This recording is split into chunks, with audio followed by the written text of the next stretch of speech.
विश्व के सभी मानवों को वैद्य गुरुदेव मिश्र का नमस्ते। Life style and world peace YouTube channel में आप आते हैं, इसके लिए ढेर सारी साधुवाद, बहुत सारी बधाइयाँ। Life style and world peace YouTube channel में आते ही आप लाइक करें, सब्सक्राइब करें, बेल आइकन बटन को दबाते हैं, कमेंट में अपना विचार लिखें, मोबाइल नंबर छोड़ें, अपने कंट्री का नाम लिखें। अगर आप पुण्य के भागी बनना चाहते हैं तो आप सब्सक्राइब के साथ साथ शेयर जरूर करें। हमारा संपर्क नंबर है 94 71 26 98 82। सेक्स संबंधी परेशानी महिला और पुरुष को क्यों होती है, इसका वास्तविक कारण क्या है? आजकल विवाह कर लेना एक नियम चल पड़ा है। विवाह करने से पहले आप पति पत्नी दोनों, लड़के हो या लड़के, विवाह से पहले उसे आयुर्वेद और काम शास्त्र की पूर्ण जानकारी होनी चाहिए। बिना अध्ययन का, बिना स्वाध्याय का, बिना प्रशिक्षण का ही वे विवाह कर लेते हैं और जिसके कारण उसका जीवन नरक होता है, सैकड़ों रोगों को जन्म देता है। हमें अपने आयुर्वेद को भूल गए, हम अपने काम शास्त्र को भूल गए। जो पुरुष 64 कला में निपुण होता है वही विश्व के किसी भी महिला को गुलाम बनाकर अच्छा से रख सकती है। जो महिलाएं 84 कलाओं में निपुण होते हैं वही विश्व के किसी भी पुरुष को गुलाम बनाकर रख सकते हैं, अर्थात खुशहाल रख सकते हैं, आनंदमय दोनों पति पत्नी जीवन गुजार सकते हैं। आज न पुरुषों को 64 कला का निपुण्य है वे, और न कोई महिलाएं 84 कलाओं से निपुण्य है, और जिसके कारण आज सैकड़ों रोगों को पति पत्नी विवाहित जीवन बाद जन्म हो जाता है, रोगी हो जाता है, कृशकाय हो जाता है, हृदय रोगी बन जाता है, हार्ट अटैक करता है, किडनी उसका कमजोर हो जाता है, आंखों की रोशनी चली जाती है, बीपी हाई हो जाता है, सैकड़ों प्रकार के रोगों का जन्म होता है।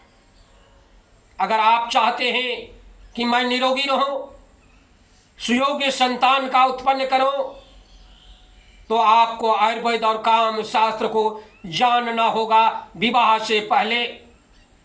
जो विवाह से पहले इसका अध्ययन नहीं करते वे जीवन भर रोगी रहते हैं, उनका जीवन कभी भी खुशहाल नहीं होता है। पति पत्नी में मारपीट, दंगा फसाद होता रहता है। इतना तक होता है कि एक दूसरे को छोड़ने की भी बात आ जाती है, न्यायालय भी बात चली जाती है, अदालत भी बात चली जाती है। और इसका रीजन है कि उसे वे आयुर्वेद में अनभिज्ञ है, काम शास्त्र में तो 0% है वे। अतः उसे विवाह से पहले स्त्री संभोग के नियम को जानना होगा, महिला पुरुष के वास्तविक अंग को जानना होगा। जो नियम और कायदे के मुताबिक चलते हैं उनका जीवन आनंदमय रहता है, वे खुशहाल रहते हैं। परमात्मा ने स्त्री पुरुष, महिला पुरुष जोड़ी इसलिए बनाया है कि उसके रचे हुए सृष्टि कायम रहे। संसार में विलुप्त होते मानवों का निर्माण होता रहे, उसे उसका जीवन पौधा सूखने न पाए। वे 120 वर्ष तक पति पत्नी अपना जवानी कायम रख सकते हैं। वाग्भट ऋषि ने बहुत सारे पुस्तक इन पर लिखे हैं। जिस तरह से छायाहीन दुर्गंधित फलों वाला एक शाखा वाला वृक्ष अच्छा मालूम नहीं होता, उसी तरह संतान हीन पुरुष अच्छे नहीं दिखते। चंचल चाल वाली तोतली, बोली बोलने वाली, धूली दुर्सित मुख और शरीर मुख से लार टपकने वाली कातर परमानंद दायिनी होती है, अर्थात बालकों की चंचल और चपल चाल, बोलती तोतली बोली, टूटी फूटी बातें, धूल से सना हुआ मुंह और शरीर तथा लार गिरना प्रभृति मन में परमानंद बनते हैं।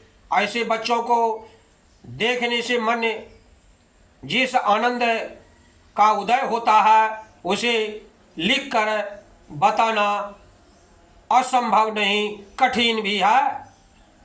सारांश यह है कि संतान का मुख देखने में जो आनंद है उसकी तुलना किसी भी परमानंद से नहीं की जा सकती।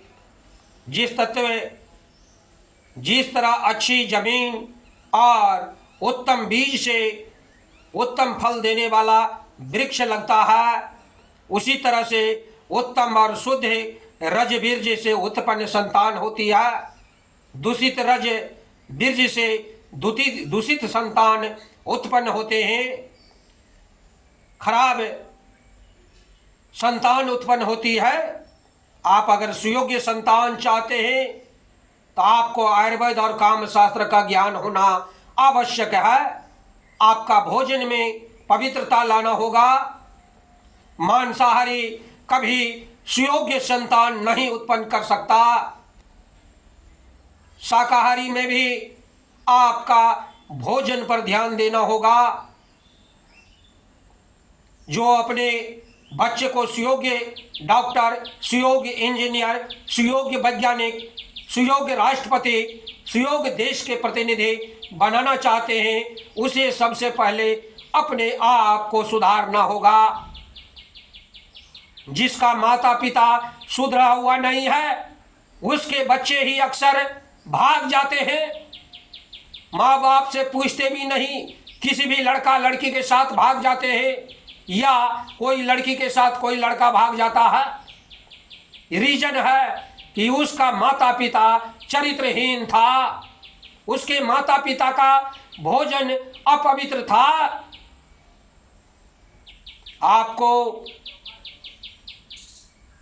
आपका भोजन, आप किस जगह घर बनाए हैं, आपका आस पड़ोस कैसा है, आप किस माहौल में जीना चाहते हैं, आप उसको कैसे अपने स्वस्थ समाज का निर्माण कर सकते हैं, इस पर निर्भर करता है आपका सुयोग्य संतान का। इसे अतः महिलाओं को 84 कलाओं में निपुण होना नितांत आवश्यक है। पुरुषों को 64 कलाओं से परिपूर्ण होना नितांत आवश्यक है। जो पुरुष 64 कलाओं से निपुण नहीं, वे बहुत ही कष्ट से, दुख से जीवन जीते हैं, रोगी कृशकाय हो जाते हैं, सैकड़ों रोगों का घर बन जाता है उनका शरीर। जो महिलाएं 84 कला में निपुण होती है वे सुखी खुशहाल जीवन जीती है। वे विश्व के किसी भी पुरुष को गुलाम बना करके रख सकती है। आपको कोई रोग है, बीर्ज पतला है, दूषित बीर्ज है, बीर्ज आपका बदबूदार है, बीर्ज आपका महक रहा है, तो समझ लीजिए मेरे शरीर में सैकड़ों रोगों का जन्म हो चुका है। अतः बीर्ज सुगंधित होनी चाहिए, बीर्ज मधु की तरह होना चाहिए, बीर्ज आपका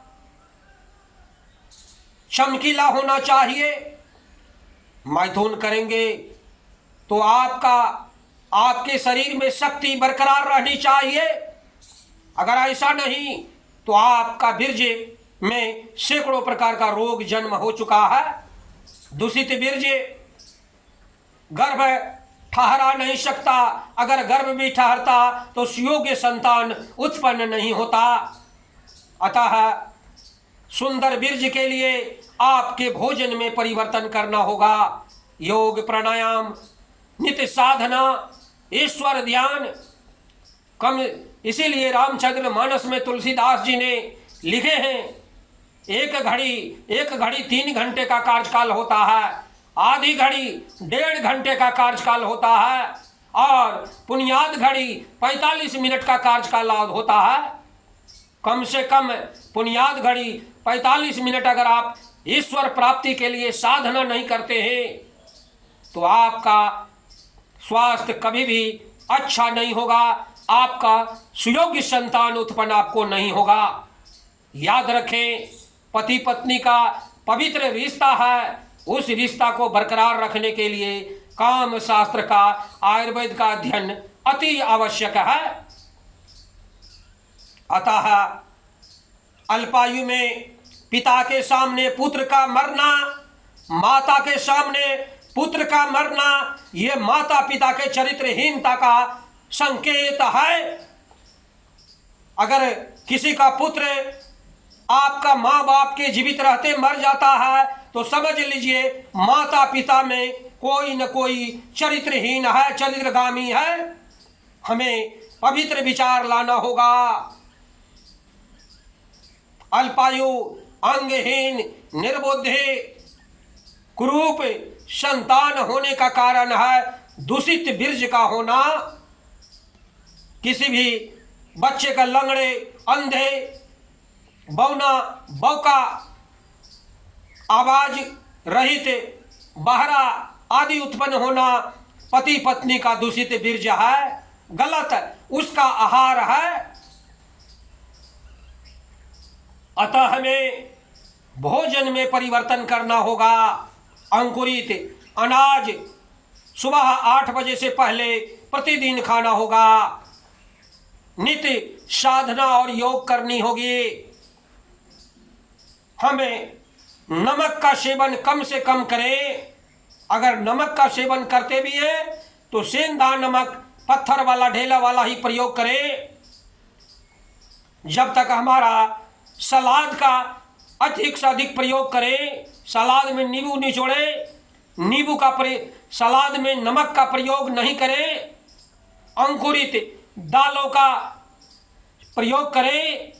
दाल का छिलका हटाकर खाना रोग को जन्म देना है। अतः अंकुरित दालों का प्रयोग करें। बिना पॉलिश का चावल का प्रयोग करें।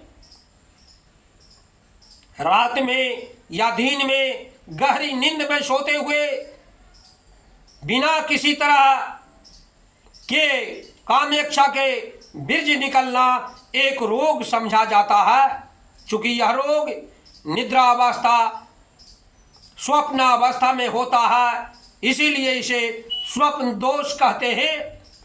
खुलासा यह है कि बहुतेरे लोग गहरी नींद में सोते हुए स्वप्न में किसी रूपवती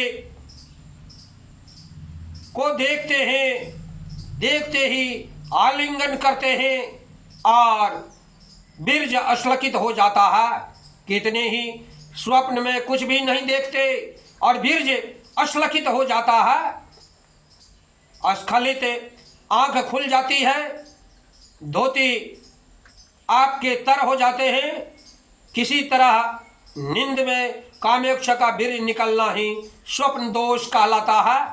महीने में 1 से 2 बार स्वप्न दोष होना रोग नहीं समझा जा सकता। अगर महीने में 5-7 बार या हर दिन स्वप्न दोष हो तो उसका उचित उपाय के लिए सुयोग्य वैद्य के पास जाना चाहिए, सुयोग्य आयुर्वेद चिकित्सक के पास जाना चाहिए। मतलब यह है कि किसी हृष्ट पुरुष बलिष्ठ पुरुष महीने में 1 बार या 2 बार स्वप्न दोष हो जाए तो उससे कोई उतनी बड़ी क्षति नहीं होती। अगर हालात दिन रात में कोई बार बार रात दिन हो जाए तो उसकी शक्ति क्षीण हो जाती है, बीज का नाश होने लगता है। शीघ्र ही उसका उपाय न किया गया तो प्रमेह शुक्र में हो जाता है और आने वाला कल मधुमेह में, डायबिटीज में परिणत हो जाता है। स्वप्न दोष रोग भी अत्यंत मैथुन का, अप्राकृतिक मैथुन आदि के कारण होते हैं। अतः हमें जरूरत है कि हमें अपने भोजन में परिवर्तन लावे। शुक्रमेह संतान प्रमेह की तरह ये बीर्ज का नाश करने वाला व्यक्ति सुयोग्य संतान नहीं पैदा कर सकता। मूत्र में रोग हो जाता है उसे। इसकी गणना मूत्रघात रोग में है। जो पुरुष पेशाब की वेग को रोक पेशाब के वेग होने पर भी बिना पेशाब किए स्त्री प्रसंग करता है, उसे शुक्र में हो जाते हैं। याद रखें कि अगर आप शुक्र में से बचना चाहते हैं तो आपके भोजन में बदलाव करना होगा। अगर आप ऐसा नहीं करते हैं तो आपके पास सैकड़ों रोगों का जन्म होता है।